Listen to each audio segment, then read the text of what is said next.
ఇప్పుడు నీ పొగడ్తలు నాకు అవసరం లేదు, డైరెక్ట్గా విషయంలోకి రా పీటర్ అంటూ అతని ముందే కాలు మీద కాలు వేసుకుని కూర్చుంది. నా చెల్లెలు నీలాగే ఉండేది, ఆ పొగరు బలుపు తెగింపు అన్నీ. కానీ అని కాసేపు సైలెంట్ అయ్యాడు. ఏమైంది మరి? లేదా? లేదు, చనిపోయింది. ఎలా? అభి చంపేశాడు. వాట్? లేచి నిల్చుంది మేఘన. ఎందుకు అంత షాక్ అవుతున్నావు మేఘన? నేనేమి నిన్ను నమ్మించడం కోసం అబద్ధం చెప్పడం లేదు. ఇదిగో తనే నా చెల్లెలు అని ఫోన్లో ఫోటో చూపించి, తను నా చెల్లెలు నెరీనా, కెనడాలో మాస్టర్స్ చేసింది. అదే యూనివర్సిటీలో మీ బావ అభి కూడా చదివాడు. గుర్తు ఉందా?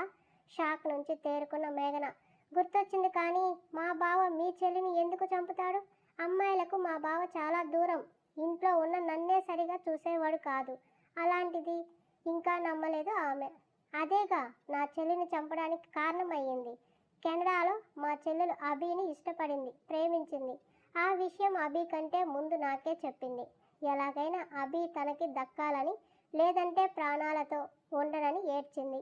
అభిని కలిసి మాట్లాడతానని ఎంత చెప్పినా వినకుండా అతనికి డైరెక్ట్గా ప్రపోజ్ చేస్తే నా చెల్లెలి లవ్ యాక్సెప్ట్ చేయలేదు. తను చాలా మొండిది. తను కోరుకున్నది దక్కకపోతే భరించలేదు. అభి కావాలని ఏడ్చింది. నేను మాట్లాడి ఒప్పిస్తానని మాట ఇచ్చాను. అప్పుడు నేను బిజినెస్ పని మీద ఆస్ట్రేలియాలో ఉన్నాను, రాలేని పరిస్థితి. అభి ఫోన్ నెంబర్ సంపాదించి ఫోన్ చేసి నా కోసం మా చెల్లిని లవ్ చేయమని రిక్వెస్ట్ చేశాను. కుదరదు అన్నాడు. కనీసం నేను వచ్చే వరకైనా తనతో ఫ్రెండ్లీగా మాట్లాడమని బెగ్ చేశాను. అలాంటి పొగరుబోతుతో మాట్లాడనని కాల్ కట్ చేశాడు. ఉన్న పనులన్నీ వదిలి నేను కెనడా వెళ్ళేసరికి నా చెల్లెలు శవమై కనిపించింది. పీటర్ చెప్తుంటే చనిపోయిందా అని షాక్ అయింది మేఘన. ఆ రోజు ఏదో ఔటింగ్ అని స్టూడెంట్స్ని ట్రెక్కింగ్కి తీసుకెళ్లారట. అందరి ముందు తన ప్రేమను చెప్తే అభి ఇష్టపడతాడని మళ్ళీ ప్రపోజ్ చేసి తన లవ్ని యాక్సెప్ట్ చేయమని బతిమాలితే అన్నిసార్లు వద్దని చెప్తుంటే ఎందుకు వెంటపడి వేధిస్తున్నావని అందరి ముందు అవమానపరిచాడు అభి. ఆ అవమానం తట్టుకోలేక ఫ్రెండ్స్ గేల్ చేయడంతో మనస్తాపానికి గురైన నా చెల్లెలు కొండ మీద నుంచి కిందకు దూకేసింది. నవ్వుతూ ఉండే నా చెల్లెలు మొహం ఛిద్రమయ్యింది. మా చెల్లి చావుకి కారణం ఆ అభి. అందుకే పగతో వాడి అక్కని టార్గెట్ చేసి దాన్ని అనుభవించాను. బతికినన్ని రోజులు చస్తూ బతుకుతుందని అనుకుంటే డెలివరీ అయ్యి బేబీని కని అది చచ్చింది. అక్క కోసం అభి ఏడ్చాడు. కోపంతో నా కోసం వెతికాడు. నేను దొరకలేదు. అయినా నా పగ చల్లారలేదు. వాడిని ప్రతిక్షణం చిత్రవద చేయకపోతే నా చెల్లెలి ఆత్మకు శాంతి ఉండదు అని చెప్పాడు. అసలైన షాక్ తగిలిన మేఘన మూర్చపోతూ, అంటే హరిణికి ఫాదర్ నువ్వా అని రీసౌండ్ వచ్చేలా అరిచింది. అవును, అనుకి తాళి కట్టని మొగుడిని కూడా నేనే అన్నాడు పొగరుగా సిగరెట్ పొగ వదులుతూ. ఈ విషయం మా బావకి తెలిస్తే నిలువునా నిన్ను చీరేస్తాడు పీటర్. ఇదంతా ఊహించే ఇక్కడికి వచ్చావా అని వణికింది. నేనంత తెలివి తక్కువ వాడిని కాదు మేఘన. నాకు కూతురు ఉందని 4 ఏళ్ల క్రితం తెలుసు. కానీ అప్పుడు దానితో నాకు పని లేదు. ఇప్పుడు అభి భార్య ఉంది, నా కూతురు ఉంది. వాళ్ళకి ఏమైనా అయితే అభి బ్రతకగలడా? ఏమవుతుంది? కొంపదీసి చంపేస్తావా? చస్తే కొన్నాళ్లే బాధ. అదే విడదీస్తే ఊపిరి ఉన్నంత వరకు వ్యధే. అంటే బావకి స్వప్నాన్ని దూరం చేస్తావా? కాదు, వాళ్ళకి హరిణిని దూరం చేస్తాను. తను నా కూతురని కోర్టులో కేసు వేస్తాను అని గట్టిగా నవ్వాడు. ఇదంతా తిరిగి తన మెడకి కానీ చుట్టుకుంటుందా అనుమానం మేఘనాలో. స్వప్న, టైం అవుతుందమ్మా, మళ్ళీ రావు కాలం వచ్చేస్తుంది, త్వరగా రా హాల్లో నుంచి పిలిచారు తాతగారు. అయిపోయింది తాతయ్య, వచ్చేస్తున్నానని ఒక చేతికి హ్యాండ్ బ్యాగ్ తగిలించుకుని మరో బ్యాగ్ 1కి 10 సార్లు చూసుకుని కిందకు వచ్చింది. నిన్నటి నుంచి సర్దిన ఇంకా అవ్వలేదా స్వప్న? అన్నీ మన హరిణివే తాతయ్య. తనకి ఎక్కడా ఇబ్బంది రాకూడదని అన్నీ చూసుకునేసరికి లేట్ అయింది అని చెప్పి వీళ్ళు ఎక్కడ అని చుట్టూ చూసింది. మనల్ని రమ్మని కారులో ఉంటామని వెళ్ళారు. లగేజ్ అంతా పెట్టించారా? ఎప్పుడో. దారిలో నీలిమ వాళ్ళు కూడా జాయిన్ అవుతారు. పద, మన కోసం వెయిట్ చేస్తుంటారని చెప్పి బయటకు వచ్చారు. సెక్యూరిటీతో మాట్లాడుతున్నాడు అభి. హరిణి అతను భుజం మీద హాయిగా పడుకుంది. జర్నీలో వీలవ్వదని ముందే ఫీడ్ చేయడంతో మత్తుగా నిద్రపోతుంది. స్వప్న తాతగారు కారు ఎక్కడంతో కేర్ఫుల్ అని సెక్యూరిటీ చీఫ్కి చెప్పి పాపని స్వప్నకి ఇచ్చి స్టీరింగ్ సీట్లో కూర్చొని అప్పుడే అయ్యిందా, ఇంకాసేపు ఉండాల్సిందిగా అన్నాడు ఎత్తు పొడుస్తున్న అభి మాటకి పెదవులు బిగించి. చూడండి తాతయ్య ఏమంటున్నారో అంది. ఆయన నవ్వుతూ నీలిమ గారికి కాల్ చేసి ఇంటి దగ్గర బయలుదేరామని చెప్పారు. లేత గులాబీ రంగు చుడిదార్లో ఉన్న స్వప్నాన్ని 2 క్షణాలు చూసిన అభి డీప్ బ్రీత్ తీసుకుని, తాతయ్య కొత్తగా పెళ్ళైన వాళ్ళు కొండలు ఎక్కకూడదు అని విన్నాను, నిజమేనా అని అడిగాడు. మొదటిసారి అలాంటి ప్రశ్న అడుగుతున్న మనవణ్ణి చూసి నవ్వుతూ అవును కన్నా అన్నారు. ఎందుకని? తాతగారు ఉదాహరణగా పద్మావతి వెంకటేశ్వర స్వామి కథలు చెప్పారు. అయితే మా పెళ్ళై 6 months అవ్వలేదుగా, మేం రావచ్చా? రాకూడదు అంటే ఇప్పుడు ఆగిపోతారా? కంగారుగా అడిగింది స్వప్న. తాతయ్యని పంపించి మనం ట్రిప్కి పోదామని. నేను రాను, కావాలంటే మీరు వెళ్ళండి. కావాలనే నన్ను ఏడిపించడానికి ఇలా మాట్లాడుతున్నారు. అప్పటికే ఆమె మొహం అలకతో ఎర్రబడింది. ఇప్పుడు ఎందుకు అంత కోపం? నవ్వు దాస్తూ అడిగాడు. 2 days నుంచి బాలాజీ గురించి సెర్చ్ చేశాను. ఎప్పుడెప్పుడు వెళ్ళి స్వామిని చూద్దామా అని వెయిట్ చేస్తుంటే మీరు ఇలా నా ఆశల మీద నీళ్లు చల్లుతుంటే ఏడుపు రాదా? స్వప్న ఇంత దాకా వచ్చిన వాడు తీసుకెళ్ళడా? అభి కావాలని నిన్ను ఉడికిస్తున్నాడు అని నీలిమ గారి ఇల్లు రావడంతో కార్ దిగి అభి నేను వాళ్ళ కార్లో వస్తాను, మీరు పదండి అని చెప్పారు. ఎయిర్పోర్ట్ అరగంటకి వచ్చేస్తుందని స్వప్నాని ఆట పట్టించడానికి సరే అన్నాడు అభి. స్వప్న అలిగి బొంగమూతి పెట్టుకుని విండోకి చూపు తిప్పేస్తే కార్ రోడ్ సైడ్కి ఆపేశాడు. కాసేపు మాట్లాడిన ఆమె ఎందుకు ఆపాడని తిరిగి చూసింది. స్టీరింగ్కి చెయ్యి పెట్టుకుని తనని స్టేర్ చేస్తున్నాడు. ఆ చిన్ని తేనె కళ్ళు తననే ఇంటెన్స్గా చూస్తుంటే ఆమె హార్ట్ బీట్ పెరిగిపోయింది. తాతయ్య వాళ్ళు వస్తుంటారు పదండి. అలిగావుగా ఎందుకు మాట్లాడుతున్నావు? మీరు ఇలా చేస్తుంటే అలగక గంటు పెట్టుకున్న మొహంతో చెప్పింది. కాలేజ్ గోయింగ్ స్టూడెంట్లా ఉన్నావు ఈ అవుట్ఫిట్లో. Pink and yellow colour embroidery డ్రెస్లో ఉంది ఆమె. మీరే కొన్నారు. కొనిచ్చినందుకు నాకేం లేదా? అవ్వా దేవుడి దగ్గరికి వెళ్తూ ఏంటిది లెంపలు వేసుకుంది.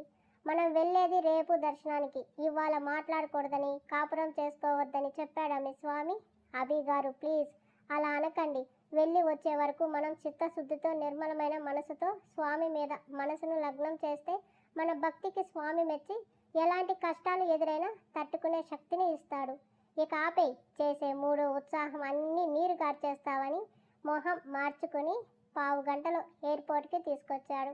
అందరూ చెక్ ఇన్ అయ్యి తిరుపతికి ఫ్లైట్ ఎక్కుతుంటే అమ్మయ్య నా బంగారం మంచోడని మురిసిపోతూ అభి చేతిని చుట్టేసింది.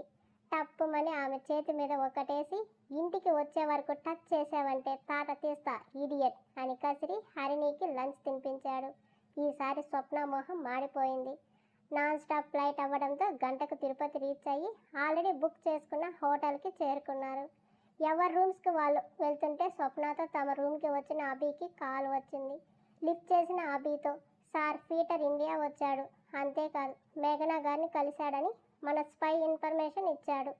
వింటున్న అభి మొహం ఎరుపెక్కగా పిడికిలి బిగుసుకుంది. పీటర్ ఎప్పుడు వచ్చింది, ఎక్కడ ఉన్నది అన్నీ డీటెయిల్గా చెప్తున్న అతనితో వాచ్ కేర్ఫుల్, వాడి ప్రతి మూమెంట్ తెలియాలి. అందుకు నేనే ఉపాయం చెప్తాను, దాన్ని ఇంప్లిమెంట్ చేయని ఏం చేయాలో చెప్పి కాల్ కట్ చేసి అసహనంగా అక్కడే నిల్చొని బయటికి చూస్తున్నాడు. రావడమే హరిణికి డ్రెస్ మార్చి పాలు తాగించింది. నీలిమ గారి మనవరాలు ఓ 10 ఏళ్ల పాప వచ్చి హరిణిని నానమ్మ తీసుకురమ్మంటుందని చెప్పి తీసుకెళ్ళింది. అభి ఇంకా రూమ్లోకి రాకపోవడంతో వెళ్ళింది. ఆకాశం వైపు చూస్తున్న అతను ఏదో దీర్ఘాలోచనలో ఉన్నాడని ముడిచిన కనుబొమ్మలు చెప్తుంటే ఏమైంది అభి అంటూ అభి భుజం మీద చెయ్యి వేసి మృదువుగా అడిగింది. ఆమె చెయ్యి పట్టి ముందుకు తెచ్చుకుని హత్తుకుని కళ్ళు మూసుకున్నాడు. కాసేపు ఇద్దరి మధ్య మౌనం. మృదువుగా అభి వీపు నిమురుతూ ఏమైంది, ఇందాకటి వరకు బాగానే ఉన్నారు. ఆఫీస్ టెన్షనా? నథింగ్, ఏం లేదని చెప్పి రేపు దర్శనం అయ్యాక ఇంటికి వెళ్ళిపోతున్నాం రా అన్నాడు. అదేంటి సడన్గా 4 రోజులు ఉంటామని చెప్పారు, వచ్చి 15 గంట కూడా అవ్వలేదు అలకగా బాధగా అంది. ఎందుకు ఏంటి అని అడగకు, వెళ్ళాలి అంతే చెప్పి లోపలికి వచ్చి చూస్తే హరిణి లేదు. పాపేది? ఆంటీ వారు తీసుకురమ్మంటే పంపించాను. మీరు ఎందుకు అంత కంగారు పడుతున్నారు? ఇది వరకు ఎప్పుడూ ఇలా ఇంత టెన్షన్ చూడలేదు. స్వప్న మాటకి గుండె నిండా గాలి తీసుకొని నిజమే, ఎందుకు ఇలా అయిపోతున్నాను? నా బలహీనత హరిణి అని తెలిసే ఇవన్నీ జరుగుతున్నాయి. నేను స్ట్రాంగ్గా ఉంటేనే వీటన్నింటినీ ఎదుర్కోగలనని తనని తానే మోటివేట్ చేసుకుని రేపు వెళ్ళిపోవాలి కనుక ఇవాళ వీలైనన్ని ప్లేసెస్ చూద్దామని చెప్పి తాతగారి దగ్గరకు వెళ్ళాడు. ఏమైందని ఆయన అడిగిన సమాధానం చెప్పలేదు. సాయంత్రం వరకు దగ్గరలో అన్ని ప్లేసెస్ చూసి రూమ్కి వచ్చారు. ఎక్కడా కూడా హరిణిని వదలలేదు అభి. ఆ విషయం స్వప్నతో పాటు తాతగారు కూడా గమనించారు. మరుసటి రోజు దర్శనం చేసుకుని ఈవినింగ్కి ఇంటికి రీచ్ అయ్యారు. ఇంటికి వచ్చాక తెలిసిన విషయం, మురళీ గారి కంపెనీ షేర్స్ అన్నీ కొలాప్స్ అయ్యాయని, ఆయనకి హార్ట్ అటాక్ వచ్చి హాస్పిటల్లో అడ్మిట్ అయ్యారని. ఈ విషయం తెలిసిన తాతగారు నీరయ్యారు. కొడుకు వాస్తవం తెలుసుకుంటాడు అనుకున్నాడు కానీ హాస్పిటల్ పాలవుతాడని అనుకోలేదు. అభి మాత్రం చెదరని మనిషిలా స్థిరంగా ఉన్నాడు. పాపని ఆడిస్తున్న అతనితో, అభి నేను హాస్పిటల్కి వెళ్ళి వాడిని చూసి వస్తాన్రా అన్నారు తాతగారు. అవసరం లేదు తాతయ్య, ఆయనకి కావాల్సిన మనుషులు అక్కడే ఉన్నారు. మీరు వెళ్ళిన మాటలు పడటం తప్ప మరేం జరగదు, వద్దు అనేసి పాపతో పైకి వెళ్ళాడు. స్వప్నకి బాధ వేసింది. ఎంత కాదనుకున్నా కొడుకు ప్రాణాలు, ఊరికే ఉండగలడా ఆ తండ్రి? తాతగారిని చూసి ఆయనతో, నేను మాట్లాడతాను తాతయ్య, మీరు బాధపడకండి అని వెళ్ళింది. ఏమండి, తాతగారిని హాస్పిటల్కి పంపించండి. నీకు తెలియదా, ఇప్పుడు వెళ్ళిన అల్లుడు కాదు ఆయన కోడలు కూడా తిడుతుంది.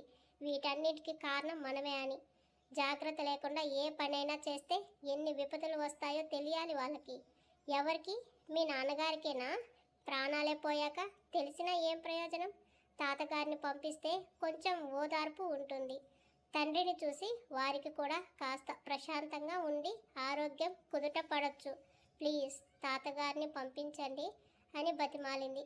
ఫోన్ తీసి ఎవరికో మెసేజ్ చేసిన అభి, సరే మార్నింగ్ తీసుకెళ్తానని చెప్పు, ఆలోచనలు పెట్టుకోకుండా నిద్రపోమ్మను అన్నాడు. థ్యాంక్ యూ అని అభి బుగ్గకి ముద్దు పెట్టి లేడి పిల్లల చెంగున కిందకు వచ్చి, తాతగారు ఆయన ఓకే అన్నారు, మార్నింగ్ మిమ్మల్ని హాస్పిటల్కి తీసుకెళ్తారట అంది. నిజమా స్వప్న? మీరు ఇక ఆలోచించకుండా నిద్రపోండి అని చెప్పింది.